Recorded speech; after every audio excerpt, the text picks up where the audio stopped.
창세기 12장 1절에서 9절 말씀을 가지고 너는 복의 근원이 될지라 라는 제목으로 함께 은혜 나누기를 원합니다. 그럼 믿음의 조상 아브라함은 이스라엘 민족의 실제적인 조상인 동시에 믿음으로 구원받는 모든 신앙인들의 조상이기도 합니다. 아브라함은 원래 우상 숭배자인 아버지 데라 밑에서 우상 종교의 영향을 간접적으로 받으면서 성장한 인물입니다. 하나님은 이처럼 영적과 육적으로 완전하지 못한 이 아브라함을 당신과 거룩한 언약을 체결할 자로 삼으셨습니다. 그리고 그를 통하여서 계획하신 모든 거룩한 나라를 건설하기 위해서 자기 가득한 그러나 갈대아 우르를 떠나 가나안으로 인도하셨습니다. 아브라함은 75세라는 나이에도 불구하고 지금 그하고 안정된 그런 삶을 단호히 포기하고 하나님의 명령에 즉각적으로 순종하여 나그네의 짐을 꾸렸던 아브라함의 신앙은 참으로 위대합니다. 그런데 여러분, 이렇게 시작한 아브라함의 그 나그네 여정은 결코 쉽거나 평안하지는 않았습니다. 당시 가나안은 추악한 그런 우상 문화 그리고 그러한 바알 그리고 아스다롯 등에 젖어 있었기에 여호와 신앙을 추구하던 아브라함으로서는 영육간의 그런 어려운 상황에 놓일 수밖에 없었습니다. 아브라함은 하나님의 부르심을 받고 약 100년 동안을 가나안을 중심으로 해서 하나님의 약속을 믿고 생활하다가 175세를 일기로 약속의 땅 가나안의 한 모퉁이에서 복된 죽음을 맞이하게 됩니다. 그렇다면 본문을 통해서 우리가 하나님이 주신 은혜가 뭔지 한번 살펴보도록 하겠습니다. 첫 번째 보면 하나님은 항상 우리를 먼저 불러주십니다. 1절을 보면 여호와께서 아브라함에게 이르시되 라고 이렇게 말씀합니다. 이 말씀을 보면 하나님은 먼저 아브라함을 부르셨다는 것을 알 수 있고 아브라함이 하나님을 먼저 부른 것이 아니라는 사실을 알 수가 있습니다. 여러분, 창세기 3장 9절을 보면은 아담이 죄를 짓고 숨어 있었을 때에도 하나님은 먼저 아담을 찾아와서 불러주셨습니다. 또한 우리가 노아 대홍수 심판 때에 유일하게 살아남은 이 집안의 가장인 노아에게도 하나님께서는 먼저 찾아오셔서 배를 지으라라고 그렇게 말씀을 하셨습니다. 여러분, 하나님은 구약의 가장 위대한 종 모세에게도 먼저 찾아오셨습니다. 이스라엘에서 가장 위대한 왕 다윗도 하나님께서는 먼저 찾아왔음을 성경에서 나타내고 있습니다. 여러분, 하나님은 이들이 가장 비천한 상태에 있을 때에 먼저 찾아 불러주셨습니다. 모든 선지자들도 마찬가지였습니다. 선지자들 스스로 무슨 특별한 것을 깨달아서가 아니라 다만 하나님이 그들을 부르시고 그들에게 먼저 말씀해 주셨기 때문에 하나님의 말씀을 선포할 수가 있었습니다. 여러분, 예수님의 제자들도 먼저 예수님은 불러주셨습니다. 사도 바울도 그러했습니다. 우리 자신도 내가 먼저 하나님을 알고 부른 것이 아니라 하나님이 먼저 우리를 불러주셨습니다.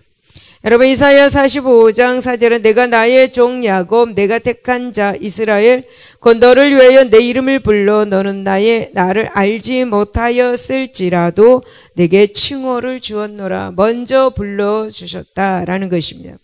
여러분, 사람이 하나님을 먼저 찾은 것이 아닙니다. 오직 하나님이 먼저 불러주시는 것, 이것이 바로 바른 순서다라고 말을 할 수가 있습니다. 여러분, 이 순서는 너무나도 중요합니다. 우리는 죄인이기 때문에 처음에는 하나님을 부르려야 부를 수가 없는 존재입니다. 그런데 하나님이 우리를 먼저 불러주시고 각자 구원과 소원을 주신 것입니다. 그리고 사명을 주셨습니다. 이렇게 엄청난 하나님의 은혜, 우리는 감격하고 또 기억해야 될 줄로 믿습니다. 여러분, 이 감격을 모르는 사람을 참으로 감사함을 모르는 사람인 것입니다. 하나님을 부르심의 가치를 모르는 사람이죠. 여러분, 성도가 된 사람 중에 하나님이 부르시지 않는 사람은 단 한 사람도 없습니다. 하나님이 부르신 성도 중에 구원과 소명을 받지 못한 이는 한 사람도 없습니다. 또 우리가 먼저 하나님을 부를 수도 없었습니다. 그리고 부르지도 않았습니다. 그러나 하나님께서는 먼저 우리를 불러주셔서 이제 하나님 안에 들어오게 했습니다. 이렇게 예수 그리스도 안에 들어오는 우리는 나의 생각이 아니라 하나님의 뜻에 맞는 그러한 생활을 해야 될 줄로 믿습니다. 그러므로 하나님의 부름받는 복의 근원인 성도는 과거의 죄의 자리에서 떠나야 합니다. 다시 1절을 보면 하나님은 아브라함에게 너는 너의 고향 친척과 아비의 집을 떠나 내가 내게 보여줄 땅으로 가라 라고 그렇게 말씀하셨습니다. 여러분, 여기서 본토란 아브라함이 태어나서 지금까지 살아왔던 메소포타미아 지역을 가리키고 있습니다. 이것은 우상 숭배가 만연한 그런 지역입니다. 또 여기서 친척과 아비집이란 우상을 숭배하던 아브라함의 혈족과 그리고 부모 형제를 가리키고 있습니다. 여러분, 그렇다면 본토 친척 아비집을 떠나라 라는 말씀이 곧 무슨 말씀이겠습니까? 그것은 바로 죄악의 관습에 젖어 있던 이 과거의 모든 인연과 삶을 청산하라 라는 그런 말씀입니다. 여러분, 여기서 가장 특별히 또 주목할 사실이 있습니다. 그것은 바로 본토 친척 아비집이라는 삼중적 강조입니다. 여러분, 성경에서 3은 완전수입니다. 따라서 본토 친척 아비집을 떠나라고 말하는 것은 아브라함과 모든 부름받은 성도들의 죄의 자리에서 완전히 떠나서 살 것을 말씀해 주고 있습니다. 여러분, 로마서 6장 12절에 보면 너희는 제가 너희 죽을 몸을 지비하지 못하게 하여 몸의 사욕에 순종하라 라고 그렇게 말씀합니다. 바로 하나님의 말씀에 순종하고 죄의 자리에서 떠나라 그런 말씀입니다. 그렇습니다. 여러분, 성도는 부름받은 즉시 과거의 죄악된 삶을 청산하고 거룩한 삶을 살아야 합니다. 여러분, 우리는 하늘의 영광을 위해서 죄를 회개하는 그러한 희생을 감수해야 합니다. 다시 여러분 1절을 보면 하나님은 아브라함에게 가나안 땅을 주실 것을 약속하시면서 본토 친척 아비집을 떠나라 라고 그렇게 말씀합니다. 다시 말씀을 드리면 아브라함이 약속의 땅을 차지하기 위해서는 본토 친척 아비집을 떠나야 했습니다. 여기서 본토 친척 아비집이란 바로 아브라함이 머물러서는 안 될 과거의 모든 죄의 자리를 말하고 있습니다. 하지만 또 여러분, 한편으로는 아브라함이 현재 누리고 있는 사회적 유대 관계와 그리고 경제적 기반 등 각종 기득권과 평안한 생활 등을 말하기도 합니다. 참으로 아브라함이 약속한 땅, 그 가나안에 들어가기 위해서는 엄청난 희생을 감수해야 했습니다. 여러분, 그 당시는 오늘날 같이 치안이 잘 되지 않는 상황입니다. 그래서 아브라함이 본토 친척 아비집에서 가나안까지 여행을 하려면 죽음마저도 각오하지 않으면 안 되는 일이었습니다. 바로 하나님은 아브라함에게 가나안을 약속하신 대신 자신의 모든 것을 포기하도록 요구를 하신 것입니다. 여러분, 마태복음 18장 8절은 만일 내 손이나 내 발이 너를 범죄하게 하거든 찍어내버려라. 장애인이나 다리 저는 자로 영생에 들어가는 것이 두 손과 두 발을 가지고 영원한 불에 던지는 것보다 낫다라고 그렇게 말씀합니다. 여러분, 이와 같이 오늘날 우리들도 하나님께서 약속하신 천국 가나안에 들어가기 위해서는 때로는 자신의 모든 것 희생도 감수할 수 있어야 하는 것입니다. 왜냐하면 천국 가나안에 그 모든 것을 희생하고도 얻을 만큼한 가치가 있기 때문입니다. 두 번째는 하나님이 성도를 부르시는 것은 복을 주기 위함입니다. 여러분, 2절을 보면 하나님께서 내가 너로 큰 민족을 이루고 내게 복을 주어 이름을 창대하게 하리니 너는 복이 될지라 라고 그렇게 말씀합니다. 여러분, 아브라함에게 너로 큰 민족을 이루고 복의 근원이 되게 하시겠다고 약속합니다. 이 말씀이 하나님께서 아브라함을 부르신 목적입니다. 여러분, 하나님께서 우리를 부르시는 목적, 바로 우리에게 복을 주시기 위함임을 믿으시기를 바랍니다. 여러분, 특별히 하나님의 성도들을 불러 영생의 복을 주시기를 원하십니다. 천국의 기업을 주시기를 원하십니다. 하나님 나라의 영원한 행복을 주시기를 원하시고, 하나님 이 땅에 복을 주시기를 원하십니다. 여러분, 이러한 복은 성도가 당신의 부르심에 순종할 때 이 모든 것을 주심을 믿으시기를 바랍니다. 여러분, 에베소서 1장 3절에 그리스도 안에서 하늘에 속한 모든 신령한 복을 우리에게 주셨다라고 말씀합니다. 계시록 19장 9절을 보면 어린 양의 혼인잔치에 청함을 받은 우리들은 복이 있도다라고 그렇게 말씀합니다. 그러므로 하나님께 부름받는 성도 여러분, 하나님의 부르심에 절대 순종할 수 있기를 바랍니다. 비록 사망의 위험이 우리를 위협하고 나아갈 바를 알지 못한다 할지라도 반드시 순종하시기를 바랍니다. 아브라함이 순종하여 하나님의 지시한 곳으로 나아갔듯이 우리 또한 순종해야 하는 것입니다. 그래서 여러분, 우리 모두 하나님께서 약속하신 천국의 가나안을 향해 영적 순례의 길을 힘차게 걸어가시기를 바랍니다. 여러분, 우리에게는 이 영적인 이 순례의 길에서 믿음으로써 승리하시기를 바랍니다. 여러분, 믿음은 불가능한 일도 가능케 만드는 원동력인 것도 기억하시기 바랍니다.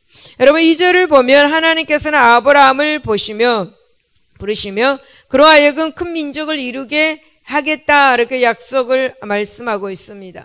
여러분, 하나님께서는 이 약속을 주실 때에 당시 아브라함의 나이는 75세였습니다. 이때까지 아브라함에게는 자식이 없었고 또 앞으로도 자식을 낳을 그런 가망이 전혀 없었습니다. 따라서 아브라함에게 있어서 하나님의 약속은 아마 불가능하게 보였을지도 모릅니다. 그런데 4절을 보면은 아브라함은 하나님의 말씀을 쫓아 순종했다라고 말씀합니다.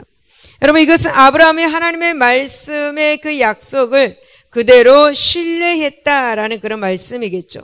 여러분, 사도 바울은 로마서 4장 3절에 아브라함이 하나님을 믿음에 그것이 그에게 의로 여겨진 바 되었다라고 그렇게 말씀합니다. 결국 하나님의 약속은 훗날 그대로 성취되었습니다. 아브라함의 믿음을 통해서. 여러분, 참으로 참 믿음이란 우리가 바랄 수 없는 중에도 바라고 믿는 것, 그것이 바로 믿음입니다. 마가복음 11장 23절을 보면 내가 진실로 내게로는 누구든지 산더러 들려 바다에 던지려 하면 그 말하는 것이 이루어질 줄 믿고 마음에 의심하지 않으면 그대로 되리라 라고 그렇게 말씀합니다. 여러분, 정녕 우리들이 인간적인 눈으로 보기에는 불가능해 보이는 일도 있습니다. 그러나 하나님의 약속이 우리에게 있다면, 진실로 믿고 바라면 아브라함과 같이 훌륭한 믿음의 인물이 되는 것입니다. 또한 하나님의 약속의 성취를 체험하는 축복을 누리게 되는 것입니다. 여러분, 믿음은 바라는 것들의 실상이요 보지 못한 것들의 증거다라고 말씀합니다. 그러므로 사랑하는 여러분, 믿음은 불가능한 일도 가능케 만드는 원동력인 것을 믿으시기를 바랍니다. 여러분, 다시 2절을 보면 하나님께서는 아브라함을 향해 그에게 복을 주어 그대로 그로 말미암아 그로 하여금 복의 근원이 되게 하시겠다라고 그렇게 말씀합니다. 여러분, 그래서 궁극적으로는 죄로 인해서 사망 가운데 놓여 있는 인류가 이 아브라함의 씨 곧 예수 그리스도로 말미암아 구원을 얻게 되는 그런 영적인 축복을 말씀하고 있습니다. 하지만 여러분, 1차적으로는 아브라함 자신이 이웃에게 하나님의 복을 전달하는 자가 될 것을 나타내는 말씀입니다. 실제로 여러분, 아브라함은 그 주변 사람들에게 영육간에 그런 하나님의 복을 전달하는 그런 삶을 살았습니다. 여러분, 우리들은 이 아브라함의 이런 아브라함을 믿음의 조상으로 삼는 사람들입니다. 따라서 우리도 이 아브라함과 같이 세상의 복을 전달하는 우리 모두가 되어야 될 줄로 믿습니다. 여러분, 성도들은 우리를 통해서 세상 사람들이 육적으로도 복을 얻고 영적으로도 복을 얻어서 구원에 이를 수 있도록 해야 하는 것입니다.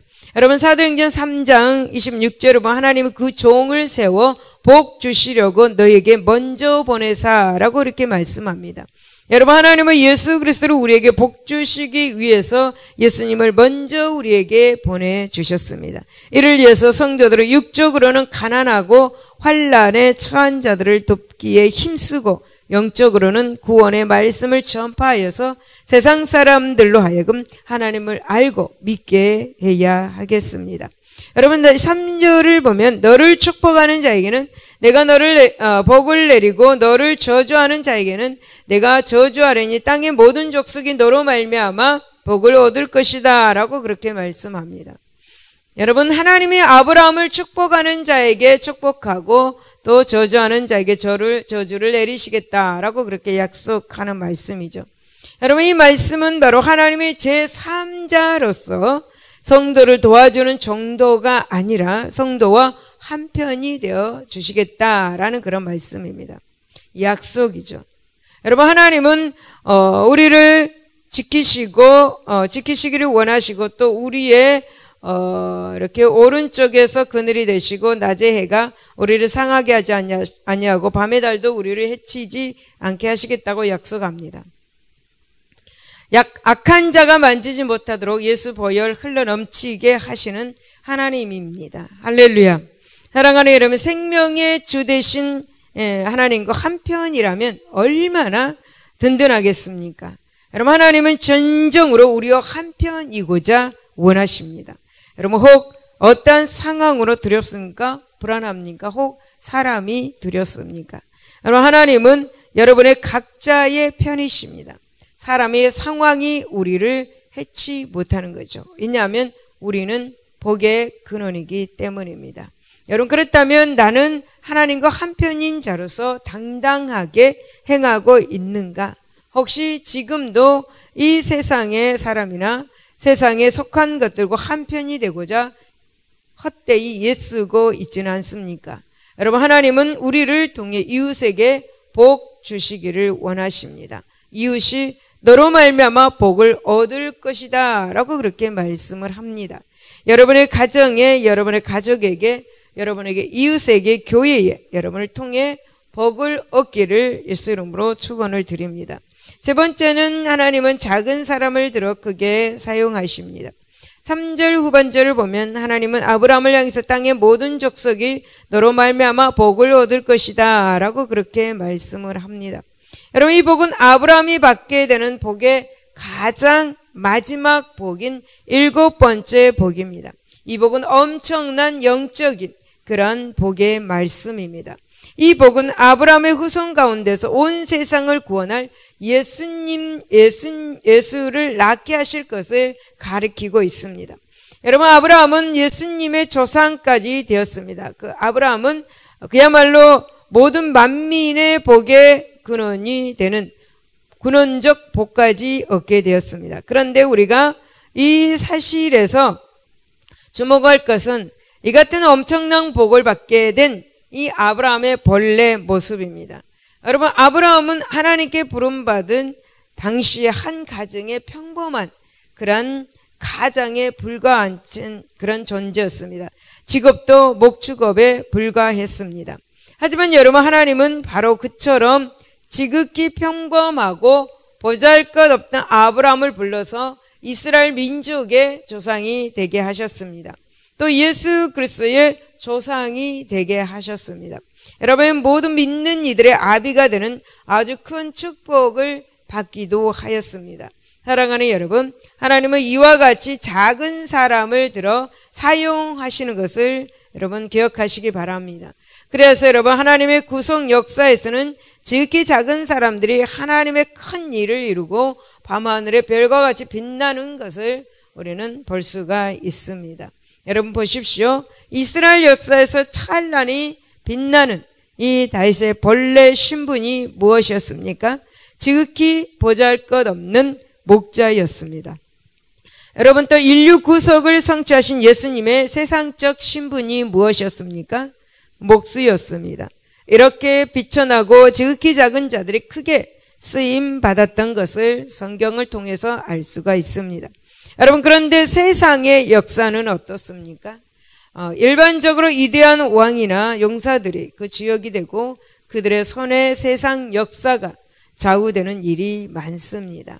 그러나 하나님의 구속사의 주역들을 보면 본래 작고 평범한 사람들이었습니다. 여러분, 이사야 60장 22절에 그 작은 자가 천명을 이루고 그 약한 자가 강국을 이룰 것이라. 때가 되면 나 여호와가 속히 이루리라 라고 그렇게 말씀하였습니다. 이사야는 머리가 대머리고 키도 작은 사람입니다. 지극히 작은 사람을 하나님이 쓰임을 받는 사실을 또 이 말씀을 통해서 알 수가 있습니다. 여러분, 그렇다면 하나님은 왜 이렇게 비천하고 아주 작은 자를 쓰시는 것인가 라는 것입니다. 여러분, 그것은 고린도전서 1장 28절에 보면 하나님께서 세상의 미천한 것들을 택하사 지혜 있는 자들을 부끄럽게 하려 하시고 세상의 약한 것들을 택하사 강한 것들을 부끄럽게 하기 이함이다 라고 그렇게 말씀합니다. 무엇입니까? 곧 교만한 자들을 부끄럽게 하신다라는 그런 말씀입니다. 그러므로 여러분의 신분이 평범하고 비천하다고 낙심하지 마시기를 바랍니다. 다만 여러분의 현 위치에서 하나님의 뜻을 발견하게 힘쓰고 그분의 뜻에 순종하시기를 바랍니다. 여러분, 그리할 때 하나님은 여러분을 들어 이 땅에서도 복을 주시고 하나님의 큰 일을 맡기실 것입니다. 여러분, 하나님의 희생은 작게 그리고 복은 크게 주시는 분이십니다. 여러분, 하나님께서는 아브라함에게 소명을 주시면서 그에 따른 축복 언약을 주시는 1절에서 3절의 말씀 전체를 보면은 아브라함에게 본토 아비집을 떠나라는 3중의 희생을 요구하시는 반면에 또 축복은 7가지를 주신 것을 볼 수가 있습니다. 여러분, 하나님은 3중 희생을 요구하시고 7가지 축복을 주신 것이죠. 여러분, 이것은 단순한 수량의 문제가 아닙니다. 하나님이 요구하신 희생은 부분적 일시적인 것이었습니다. 그러나 하나님이 보장하신 이 축복은 전체적 그런 영구적인 것이었습니다. 그렇습니다, 여러분. 하나님은 언제나 우리에게 희생을 작게 그리고 축복은 크게 주십니다. 할렐루야. 그러나 우리 연약한 인생들은 언제나 당장의 편안함과 일시적인 유익에만 이끌려서 하나님의 큰 축복을 온전히 누리지 못하고 있습니다. 이것은 참으로 안타까운 일인 것입니다. 여러분, 4절을 보면은 아브라함이 여호와의 말씀을 따랐고 롯도 그와 함께 갔으며 아브라함이 하란을 떠날 때 75세였더라 라고 말씀합니다. 여러분, 아브라함이 하란을 떠날 때 나이가 75세였습니다. 75세면 이제 여러 면에서 안정을 취해야 할 그런 상태입니다. 그러나 그는 이제 전혀 알지 못하는 미지의 땅에서 고달픈 그런 생활을 시작해야 했습니다. 그리고 또 6절을 보면 그때 가나안 사람은 그 땅에 거주하였더라 라고 말씀하고 있죠. 이 말씀은 무엇인가? 바로 이 말씀은 바로 낯설고 물서른 상황의 땅이다 라는 것입니다. 그럼 아브라함이 양을 기르고 물을 구해야 할 이 땅에 임자가 먼저 있어서 아브라함을 경계하고 주시하고 있다라는 그런 말씀입니다. 여러분, 아브라함이 가나안으로 이주하던 당시에는 오늘날의 이민과 달리 문화, 경제적 문제 그리고 군사 치안적 위험까지도 늘 상존하고 있었습니다. 따라서 단 한 번 위험을 감수하는 정도가 아니겠죠. 아브라함은 생활 기반 전체를 뿌린 채 옮기는 가나안 이주에는 참으로 큰 결단이 필요했었습니다. 여러분, 우리는 이런 모든 일을 생각하면 생각할수록 아브라함이 하나님의 말씀에 순종한 사실이 얼마나 위대한 것이었는지를 실감하게 됩니다. 여러분, 아브라함의 이런 순종은 단 한 번으로 그치지 않고 나중에도 그의 인생에 걸쳐서 주저없이 그리고 묵묵히 계속되었습니다. 여러분, 이러한 위대한 순종은 오직 하나님의 말씀에 대한 절대적 믿음에서 나온 것입니다. 오직 믿음 외에는 없습니다. 여러분, 이 사실이 중요합니다. 여러분, 아브라함이 받은 약속은 아브라함의 당대에도 부분적으로 이루어졌습니다. 그리고 온전히 이루어지는 것은 오직 그의 죽음 이후에 영생으로 이루어졌습니다. 여러분, 아브라함은 하나님의 약속을 확고히 믿었습니다. 그래서 그는 그토록 위대한 순종의 삶을 살았고 그 결국 하나님의 말씀대로 놀라운 축복을 받았습니다. 사랑하는 여러분, 오늘날 우리는 구약 시대에 이 아브라함보다 더 큰 천국의 복을, 천국의 약속의 복을 받고 있습니다. 또 아브라함보다 더 크고 놀라운 믿음의 확증들도 갖고 있습니다. 따라서 우리의 믿음은 아브라함의 그 믿음보다 훨씬 강해야 하는 것이죠. 그리고 아브라함보다 더욱 위대한 순종이 이어져야 하는 것입니다. 우리는 여러분 흔히 아브라함을 믿음의 아버지라고 그렇게 부릅니다. 여러분, 이것은 아브라함이 역사상 가장 큰 믿음을 가진 사람이라는 그런 말이 아닙니다. 다만 아브라함에게서 믿음이 본격적으로 시작되었다라는 그런 말입니다. 여러분, 야고보서 2장 22절 내가 보거니와 믿음이 그의 행함과 함께 일하고 행함으로 믿음이 온전하게 되었다라고 그렇게 말씀합니다. 바로 아브라함은 믿음으로 말미암아 하나님께 영광 돌렸던 것을 볼 수가 있습니다. 그렇다면 여러분, 저와 여러분의 이 순간 나는 어떤 모습인가? 믿음의 예배를 순종함으로 드리고 있는가 한번 살펴보아야 될 줄로 믿습니다. 여러분, 7절을 본 가나안에 들어간 아브라함은 세겜 땅 모래 상수리 나무 아래에 여호와를 위해 단을 쌓았다고 말씀합니다. 그리고 8절을 보면은 아브라함은 거기서 베델 동편 산 쪽으로 옮겨 장막을 치고 거기서도 단을 쌓고 여호와의 이름을 불렀다라고 그렇게 말씀을 하고 있습니다. 여러분, 무엇이겠습니까? 아브라함은 가는 곳마다 단을 쌓았다, 제단을 쌓았다, 제사, 예배를 드렸다라는 것입니다. 다시 말씀을 드리면 아브라함은 아직 가나안 땅에 완전히 정착하지 못하고 유랑생활 하는 그런 가운데서도 하나님의 예배하는 것에 소홀함이 없었다라는 것을 알 수가 있습니다. 여러분, 아브라함은 하나님께 예배 드리는 것을 굉장히 중요하게 여겼음을 우리는 알 수가 있죠. 여러분, 아브라함이 가는 곳마다 하나님께 단을 쌓았던 것을 보면 모든 일의 최종 목적은 바로 하나님께 마음을 두는 아브라함의 성숙한 신앙을 엿볼 수가 있습니다. 단을 쌓는 이 마음의 동기, 즉 여호와를 위하는 이 그 정신이 더 중요한 것이었습니다. 그런데 여러분, 어떤 성도는 단을 쌓는 외형적 행동을 더 중요시 여기는 분들이 있습니다. 마음에도 없는 예배, 형식에 치우치는 예배는 하나님이 받지 않으십니다. 여러분, 예배 드리는 이 마음의 동기를 가지고 있다면 저절로 예배를 드리는 외형적 행동이 나타나는 것입니다.